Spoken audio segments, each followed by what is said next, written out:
ये हुआ कि तू कुरान की 26 आयतों को निकालने की बात करता था, तेरी औलाद ने तुझे निकाल दिया, तेरी बीवी तक ने तुझे निकाल दिया, तेरे रिश्तेदारों ने भी तुझे निकाल दिया। ये अल्लाह की वो मार है जो ऊपर से तेरे ऊपर पड़ी है। और इंशाअल्लाह, कहो जोर से, इंशाअल्लाह एक दिन तू इसी तरीके से दुनिया से भी निकलेगा और जहन्नम तेरा मुकद्दर बन चुकी है। कहो इंशाअल्लाह। इंशाअल्लाह। कुरान पर हर्फ रह क्या गया? कुरान पर एतराज रह क्या गया? और सुनो, इस कमीने इंसान ने कुरान पर यह एतराज नहीं किया। इसने 3 खलीफा का नाम लिया। इसने क्या कहा कि अबू बकर ने, उमर ने और हजरत उस्मान ने, इन तीनों ने वो 26 आयतें उसमें दाखिल कर दी जो अल्लाह ने उतारी नहीं थी। इन लोगों ने उसमें घुसा दी जो कुरान का हिस्सा नहीं है। अब है बहरूपिये, अब है सरकार के हड्डियों पे पलने वाले देशी कुत्ते। ये जुमले बोले जा सकते हैं, मेरे ऊपर मुकदमा नहीं चलेगा, मैं किसी का नाम ही नहीं ले रहा हूं।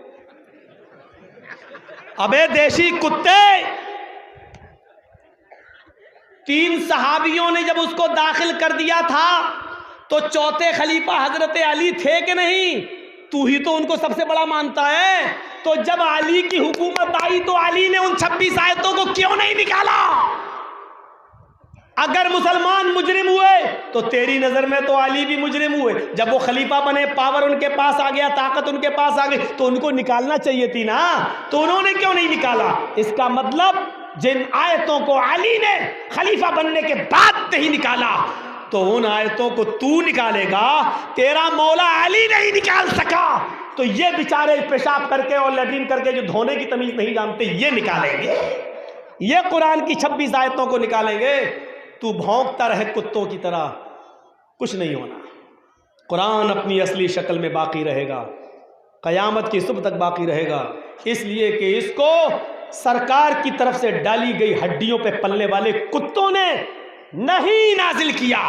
इसको नाजिल करने वाली जात अल्लाह की है। इन्ना नहनु नज़्ज़लना ज़िक्रा व इन्ना लहू लहाफ़िज़ून। हम ही ने इस कुरान करीम को उतारा है और हम ही इसकी हिफाजत करेंगे।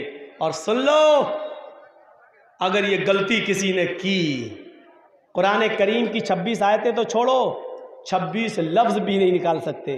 और 26 लफ्ज तो छोड़ो, एक लफ्ज भी, और लफ्ज तो बहुत दूर की बात, एक नुक्ता भी अगर किसी ने बदलने की कोशिश की और हटाने की कोशिश की, रब्बे काबा की कसम, उस मुल्क के अंदर कयामत बर्पा हो जाएगी। उस मुल्क के अंदर खून की नदियां बह जाएंगी। उस मुल्क के अंदर कयामत बर्पा हो जाएगी।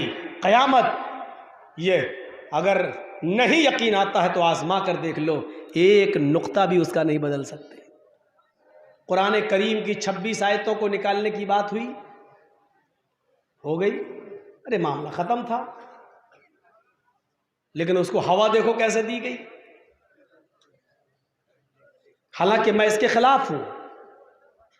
सुप्रीम कोर्ट में जब ये अर्जी दी गई कि 26 आयतें कुरान से निकाली जाएं, ये किसने दी है? मैं आपसे नाम नहीं पूछ रहा हूं, जोर से मत बताइएगा।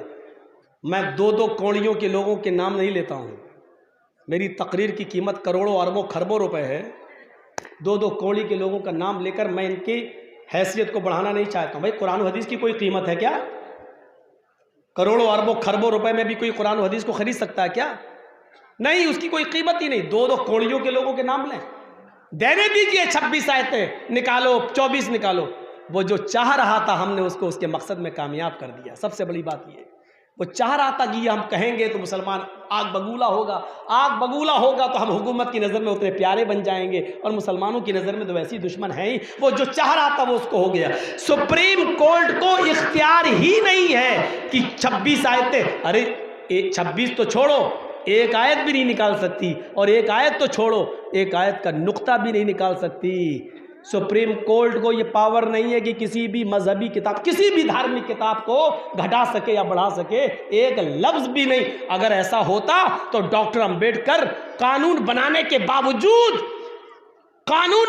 बावजूद, जिनका बनाया हुआ कानून सुप्रीम कोर्ट में चल रहा है, इसके बावजूद वो मनुस्मृति से वो चीजें नहीं निकलवा सके।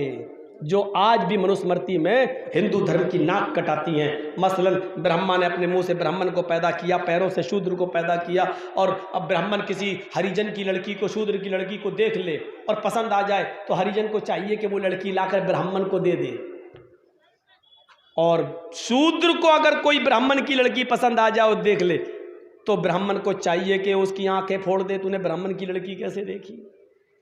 ये देखिए, ये लिखा है बाकायदा मनुस्मृति में, लेकिन आज तक कोर्ट इसको नहीं हटा सकी, क्योंकि कोर्ट को ये अख्तियार ही नहीं है कि किसी भी धार्मिक किताब को हटाए या घटाए या बढ़ाए। ये केस खारिज हो जाता, अपने आप खारिज हो जाता, लेकिन हमने उसके नाम को उछाला, इतना उछाला कि हमने उसको उछाल उछाल के हीरो बना दिया। हीरो, कोई औकात नहीं थी उसकी।